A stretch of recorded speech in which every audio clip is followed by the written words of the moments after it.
안녕하세요, 여러분. 오늘은 우리 모두가 일상에서 겪는 걱정에 대해 이야기해 보려 합니다. 밤에 잠을 이루지 못하게 하는 것, 아침에 눈을 뜨자마자 가슴을 짓누르는 것, 바로 걱정입니다. 자녀 걱정, 건강 걱정, 경제적 걱정. 우리는 하루에도 수십 가지를 걱정하며 살아갑니다. 그런데 여러분, 이 걱정이라는 것이 과연 우리에게 도움이 될까요? 오늘은 세계적인 자기계발의 아버지, 데일 카네기가 말한 걱정의 본질과 그것을 극복하는 방법에 대해 깊이 있게 알아보겠습니다.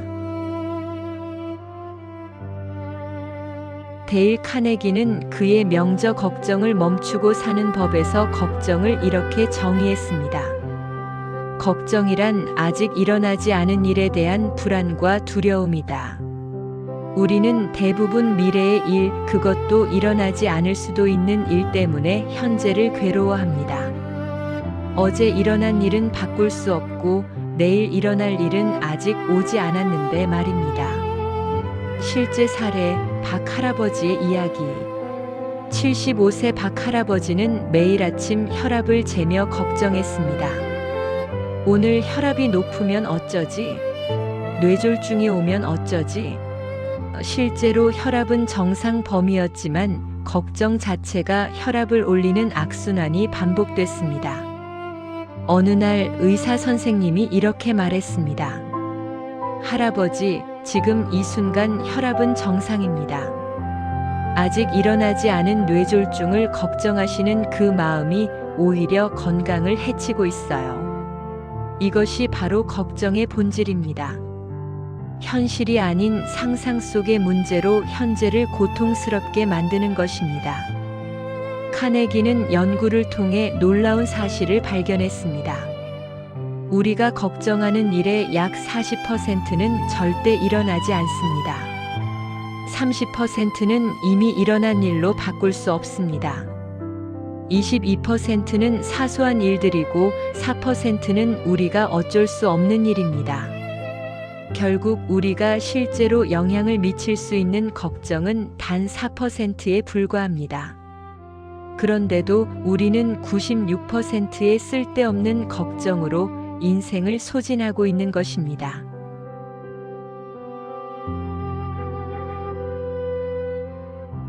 그럼 걱정은 왜 생기는지에 대해 알아보겠습니다. 첫 번째 원인, 불확실한 미래. 우리는 미래를 알 수 없기 때문에 불안해합니다. 특히 시니어 세대는 건강의 불확실성, 자녀들의 미래, 경제적 안정성에 대해 많은 걱정을 안고 살아갑니다. 실제 사례, 김 할머니의 노후 걱정. 68세 김 할머니는 자식 셋을 모두 대학까지 보냈습니다. 이제 자식들은 각자 가정을 꾸렸고 할머니는 배우자와 단둘이 살고 있습니다. 매달 연금으로 생활하시는데 밤마다 걱정이 밀려옵니다. 내가 아프면 어쩌지? 요양병원비는 감당할 수 있을까? 자식들에게 짐이 되면 어쩌지? 하지만 현재 할머니는 건강하고 저축도 어느 정도 있으며 자녀들도 효도하는 착한 자식들입니다. 문제는 현실이 아니라 혹시 모를 미래에 대한 걱정이었습니다. 두 번째 원인, 과거의 경험. 과거에 힘들었던 경험이 있으면 우리는 비슷한 상황이 다시 올까봐 두려워합니다. 6.25 전쟁을 겪으신 어르신들은 항상 쌀을 비축해 두십니다. 또 전쟁이 나면 어쩌나 하는 걱정 때문입니다. IMF를 겪으신 분들은 경제적 불안에 더욱 민감합니다. 과거의 상처가 현재의 걱정을 만드는 것입니다. 세 번째 원인, 통제할 수 없는 것에 대한 집착. 데일 카네기는 이렇게 말했습니다. 우리는 통제할 수 없는 것을 통제하려 할 때 가장 큰 고통을 느낀다. 날씨를 걱정해도 날씨는 바뀌지 않습니다. 타인의 생각을 걱정해도 그들의 마음을 완전히 바꿀 수는 없습니다. 자녀의 인생을 걱정해도 결국 그들이 선택하고 살아가야 합니다. 실제 사례 이 할아버지와 아들. 72세 이 할아버지의 아들은 40대 중반에 회사를 그만두고 작은 카페를 차렸습니다. 할아버지는 매일 걱정했습니다. 안정적인 직장을 왜 그만뒀나? 카페가 망하면 어쩌나? 하지만 아들은 행복해했습니다. 좋아하는 일을 하며 소박하지만 만족스러운 삶을 살고 있었습니다. 할아버지의 걱정은 아들의 행복과 아무 관련이 없었습니다. 어느 날 아들이 말했습니다. 아버지, 제 인생은 제가 책임지겠습니다. 아버지는 아버지 인생을 즐기세요. 그제야 할아버지는 깨달았습니다. 내가 통제할 수 없는 것을 걱정하며 내 삶을 낭비하고 있었다는 것을요.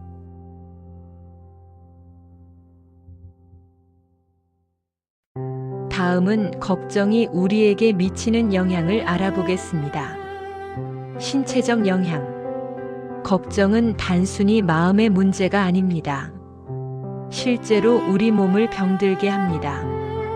만성적인 걱정은 고혈압, 심장질환, 소화불량, 불면증을 유발합니다. 면역력이 떨어져 각종 질병에 취약해집니다.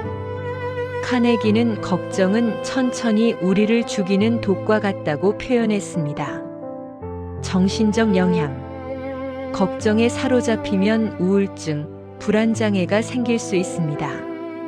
집중력이 떨어지고 기억력도 감퇴합니다. 늘 피곤하고 작은 일에도 짜증이 납니다. 관계에 미치는 영향.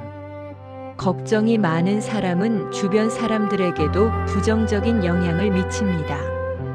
자녀들에게 과도한 걱정을 표현하면 그들도 불안해집니다. 배우자에게 매일 걱정을 늘어놓으면 관계가 피곤해집니다. 실제 사례 최할머니의 변화. 70세 최할머니는 늘 걱정이 많았습니다. 손주들이 학교에서 잘 지낼까, 딸은 직장에서 괜찮을까, 사위는 딸에게 잘해주는가, 손주가 방문하면 공부는 잘하니, 친구들이 괴롭히지는 않니, 밥은 잘 먹니? 질문 폭격을 했습니다. 처음엔 손주들이 할머니 집에 오는 걸 좋아했지만 점점 부담스러워했습니다. 어느 날 딸이 조심스럽게 말했습니다. 엄마, 아이들이 할머니 집 가는 걸 부담스러워해요. 너무 걱정을 많이 하시니까요. 그 말에 할머니는 큰 충격을 받았습니다. 사랑하는 손주들과의 관계마저 걱정이 망치고 있었던 것입니다.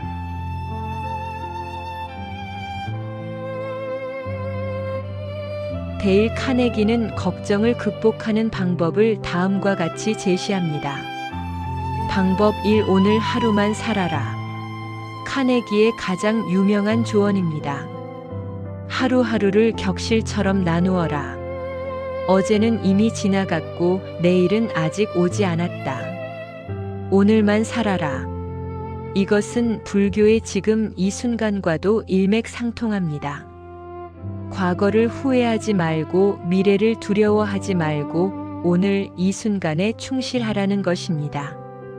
실천 방법. 아침에 눈 뜨면 오늘 하루만 잘 보내자고 다짐하세요.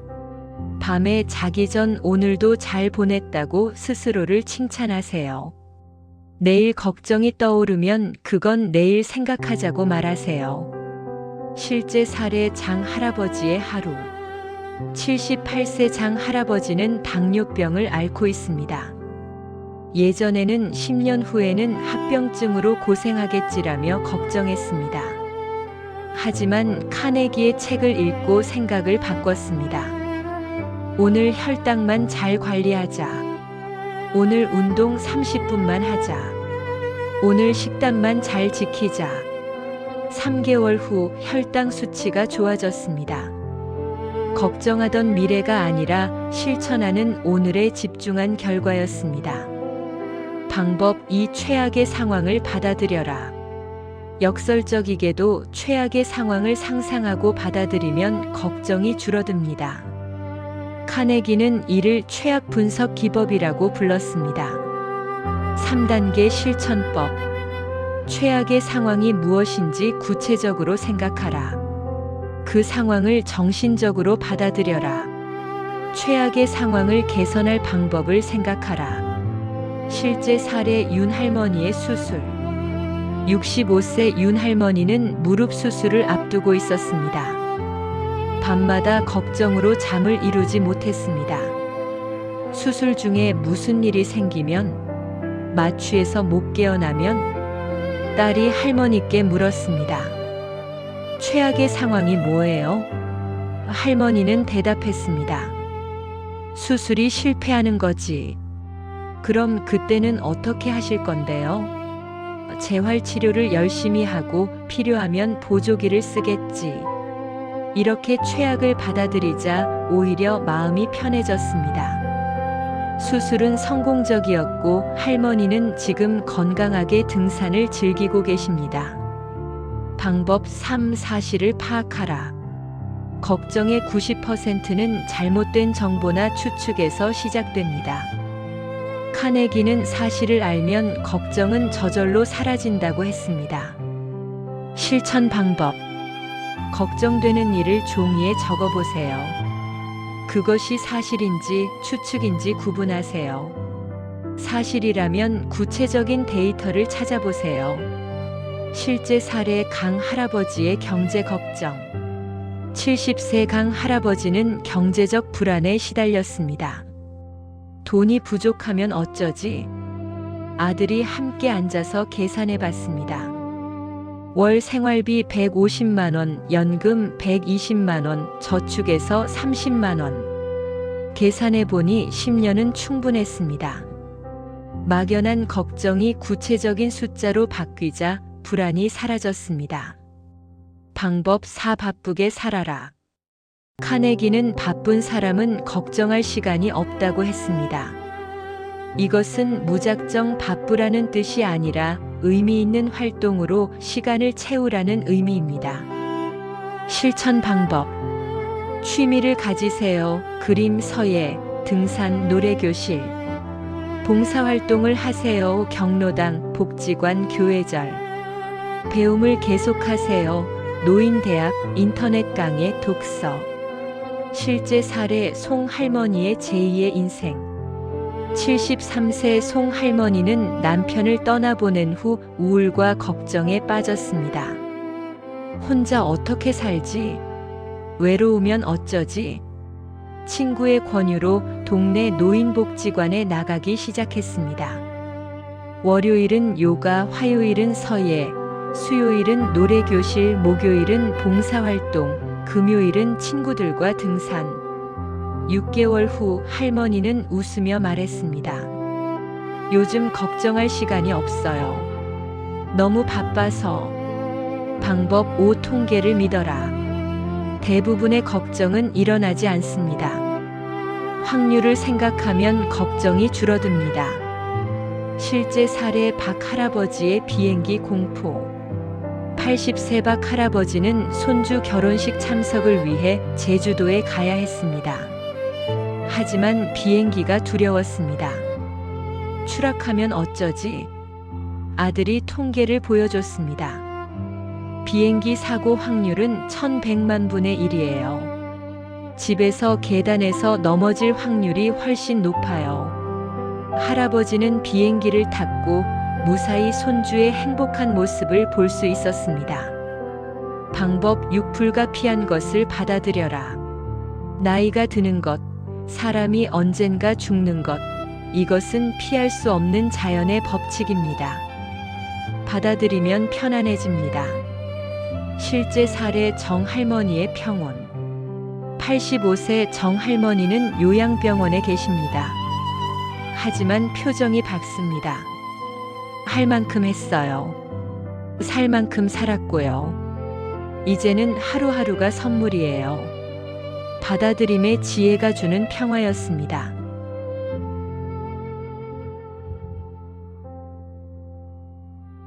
다음은 실천을 위한 구체적인 방법에 대해서 얘기해 보겠습니다. 아침 루틴 하루를 시작하는 방법. 눈을 뜨면 감사 3가지를 생각하세요. 오늘도 눈을 떴다. 사랑하는 가족이 있다. 건강하게 움직일 수 있다. 오늘의 계획을 세우세요. 3가지만. 너무 많은 계획은 오히려 스트레스입니다. 달성 가능한 작은 목표를 세우세요. 긍정적인 다짐을 하세요. 오늘 하루만 잘 살자. 걱정보다 실천하자. 낮 시간 걱정이 떠오를 때 걱정 노트를 작성하세요. 걱정을 적으면 객관화됩니다. 나중에 읽어보면 대부분 기우였음을 알게 됩니다. 5 법칙을 적용하세요. 5분 후에도 중요한가? 5일 후에도 중요한가? 5년 후에도 중요한가? 대부분 5분이면 잊혀집니다. 산책하세요. 걸으면 세로토닌이 분비됩니다. 자연을 보면 마음이 안정됩니다. 저녁 루틴 하루를 마무리하는 방법. 오늘의 감사 일기를 쓰세요. 3가지만 적어도 충분합니다. 아주 작은 것도 괜찮습니다. 내일 걱정을 정리하세요. 종이에 적어서 서랍에 넣으세요. 내일 생각하자고 말하세요. 편안한 호흡을 하세요. 4초 들이쉬고 7초 참고 8초 내쉬세요. 5번만 반복해도 마음이 가라앉습니다. 실제 사례 김할머니의 3개월. 69세 김할머니는 이 루틴을 3개월간 실천했습니다. 처음 한 달은 어색했습니다. 이게 무슨 소용이 있나 싶었습니다. 하지만 꾸준히 했습니다. 2번째 달 변화가 느껴졌습니다. 잠을 더 잘 자게 됐고 짜증이 줄어들었습니다. 3번째 달 딸이 물었습니다. 엄마, 요즘 왜 이렇게 밝아지셨어요? 작은 실천이 만든 큰 변화였습니다.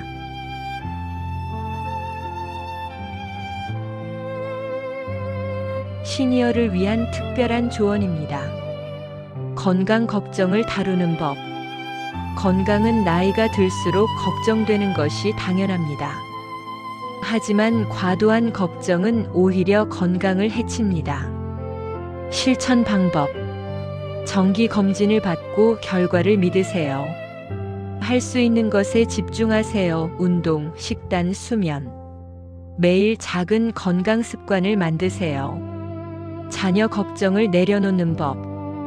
부모의 마음은 평생 자녀를 걱정합니다. 하지만 자녀도 이제 어른입니다. 실천 방법. 자녀를 믿으세요. 당신이 잘 키웠습니다. 조언은 요청받을 때만 하세요. 자녀의 삶은 자녀의 것임을 인정하세요. 실제 사례 서할아버지의 깨달음. 76세 서할아버지는 50대 아들이 걱정이었습니다. 그런데 어느 날 깨달았습니다. 내가 50대였을 때 아버지가 나를 걱정하셨지. 그런데 나는 그때 내 인생을 잘 살고 있었어. 내 아들도 마찬가지겠지. 경제적 걱정을 줄이는 법. 노후 경제는 현실적인 문제입니다. 하지만 막연한 걱정보다 구체적인 계획이 필요합니다. 실천 방법. 현재 자산을 정확히 파악하세요. 월 생활비를 계산하세요. 필요하면 전문가와 상담하세요. 검소하되 행복한 소비를 하세요. 죽음에 대한 걱정. 나이가 들면 죽음이 가까워집니다. 이것은 자연스러운 것입니다. 실천 방법. 유언장을 미리 작성하세요. 마음이 편해집니다. 사후 희망사항을 가족과 나누세요. 남은 시간을 의미 있게 사용하세요. 잘 살다 가는 것에 집중하세요. 실제 사례 최할아버지의 평온. 82세 최할아버지는 말기 암 진단을 받았습니다. 하지만 놀랍게도 평온했습니다. 80년을 살았으면 충분해요. 자식들 다 키웠고 손주들도 봤어요. 이제는 편안히 갈 준비를 해야죠. 유언장을 쓰고 가족들과 마지막 여행을 다녀왔습니다. 걱정 대신 감사로 남은 시간을 채웠습니다.